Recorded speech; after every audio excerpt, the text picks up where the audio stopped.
وبالوالدين إحسانا صدق الله العظيم আলহামদুলিল্লাহ সমস্ত প্রশংসা আল্লাহ তাআলার জন্য যে মহান রব্বুল আলামিন আযজা ওয়া জাল্লা আমাদেরকে তৌফিক দিয়েছেন এরকম একটা মজলিসে সকলে একসাথে হওয়ার জন্য এজন্য কৃতজ্ঞতার সহিত বলি আলহামদুলিল্লাহ। Education is the backbone of a nation. আমি আমার কথাগুলো ভূমিকা ছাড়াই বলতে চাচ্ছি যেহেতু সময় কম, খুব গুরুত্বপূর্ণ কয়েকটি কথা আমাকে বলতে হবে।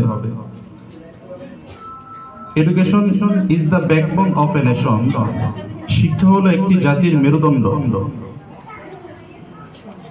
যেমন মানুষ মেরুদণ্ডবিহীন হিসেবে সোজা হয়ে চলতে পারে না, জড় পদার্থের মতো জড় বস্তুর মতো পড়ে থাকতে হয়, অনুরূপ যদি কেউ কোনো একটা জাতি শিক্ষিত না হয়, শিক্ষা অর্জন না করে, ওই জাতিটা ওরকম ভাবেই জড় বস্তুর মতো পড়ে থাকে, সে জীবনে কোনো উন্নতি করতে পারে না।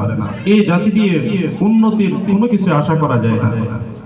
এজন্য মানব জীবনে শিক্ষা অপরিহার্য। এখন আসি তো কোন শিক্ষাটা আমাদের জন্য মেরুদণ্ড হিসেবে কাজ করে। অ্যাজ এ মুসলিম, আমরা মুসলিম হিসেবে আমাদের প্রত্যেকের এই কথাটা মাথায় রাখতে হবে, যেহেতু আমি মুসলিম আমাকে ইসলাম সম্পর্কে জানতে হবে, আমাকে অবশ্যই মৃত্যুবরণ করতে হবে, আমাকে মারা যেতে হবে।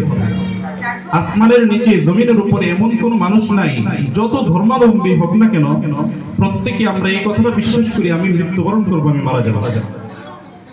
যেহেতু আমি মারা যাব, আমরা মুসলিম হিসেবে আমরা পরকালকে বিশ্বাস করি, আমাকে পরকালে পুনরুত্থিত হতে হবে, উঠতে হবে, আবার আমাকে হিসাব দিতে হবে দুনিয়াতে কিভাবে আমার সময়টুকু কাটিয়েছি। জাহান্নাম এবং জান্নাত ফায়সালা হবে। এজন্য অবশ্যই আমাকে এই বিষয়টাও মাথায় রাখতে হবে, পাশাপাশি আমাকে অবশ্যই শিক্ষিত হতে হবে, শিক্ষা অর্জন করতে হবে। এখন শিক্ষা অর্জন করতে গিয়ে যদি আমরা দুনিয়াবী শিক্ষা, জাগতিক শিক্ষা যেটাকে বলি, এটাকে আমরা জেনারেল শিক্ষা বলি, সাধারণ শিক্ষা, এটা অর্জন করে আমরা দুনিয়াতে অনেক সুফল পেতে পারি।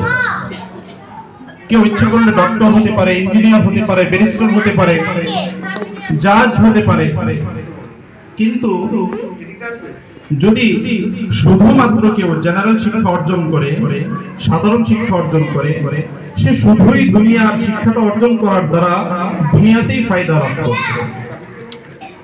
কিন্তু মাদ্রাসা শিক্ষা এমন একটা শিক্ষা যে সে শুধু দুনিয়া শিক্ষায় শিক্ষিত হবে না, পাশাপাশি সে পরকালে কি হবে, দুনিয়াতে কিভাবে চললে মানুষ সফল কাম হতে পারে, দুনিয়াতেও সফল হবে, আখিরাতেও সফল হবে, সে উভয়টা জানতে পারবে। যেরকম আমরা যদি